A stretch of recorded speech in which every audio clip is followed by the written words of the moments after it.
रात का वक्त था, वही रात जो सबके लिए सोने का सिग्नल होती है, पर कुछ लोगों के लिए सोचने का पनिशमेंट।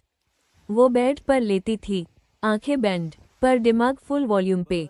घर बिल्कुल शांत था, ना आर्ग्यूमेंट्स, ना आवाज, पर इस साइलेंस में भी सब कुछ बोल रहा था।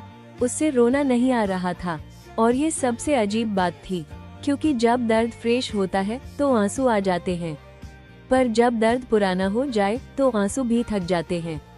उससे लगता था शायद मैं ही ज्यादा सोच रही हूँ, शायद सबके घर ऐसे ही होते हैं, और इसी शायद के चक्कर में वो अपनी फीलिंग्स को इनवैलिड कर देती थी। दिन में वो बिल्कुल नॉर्मल लगती थी, कॉलेज जाती, लोगों से बात करती, कभी कभी हंसती भी, पर रात को जब रोल्स खत्म हो जाते हैं तब असली कहानी शुरू होती है। उससे इतना कहना था, मुझे भी डर लगता है, मुझे भी क्लैरिटी नहीं है, मुझे भी कभी कभी बस कोई चाहिए जो बोले सब ठीक हो जाएगा। पर घर में सब ऑलरेडी इतने थके हुए थे कि उसका दर्द एक्स्ट्रा लगता, और जब आप अपना दर्द एक्स्ट्रा समझने लगते हो तो आप चुप रहना सीख जाते हो। वो चुप रहने लगी, हर दिन थोड़ा ज्यादा। प्रॉब्लम सॉल्व नहीं हुई, बस फाइल हो गई मन के किसी कोने में। उससे याद है एक बार माँ ने पूछा था, तू ठीक है ना?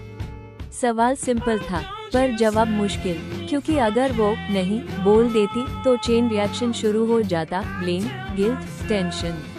तो उसने वही कहा जो सेफ था, हाँ मैं ठीक हूँ। और इसी लाइन के साथ उसने अपने आप से थोड़ा सा झूठ बोल दिया। फैमिली प्रॉब्लम्स का सबसे डेंजरस पार्ट ये होता है, ये आपको लाउड नहीं बनाती, ये आपको साइलेंट बना देती है। आप कंप्लेन नहीं करते, आप कंपेयर नहीं करते, आप बस एडजस्ट करते हो, और धीरे धीरे एडजस्टमेंट आपकी पर्सनैलिटी बन जाती है। इस रात उसे एक बात समझ आई, जो हम कह नहीं पाते वो हम बन जाते हैं। डर, ओवरथिंकिंग, सेल्फ डाउट, सब बिना आवाज के अंदर शिफ्ट हो जाता है। वो उठकर खिड़की के पास जाती है।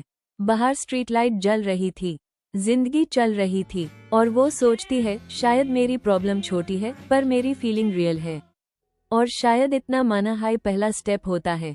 वो वापस बेड पर आती है, नींद अब भी नहीं आती, पर एक चीज क्लियर होती है, कल भी वो स्ट्रांग दिखेगी।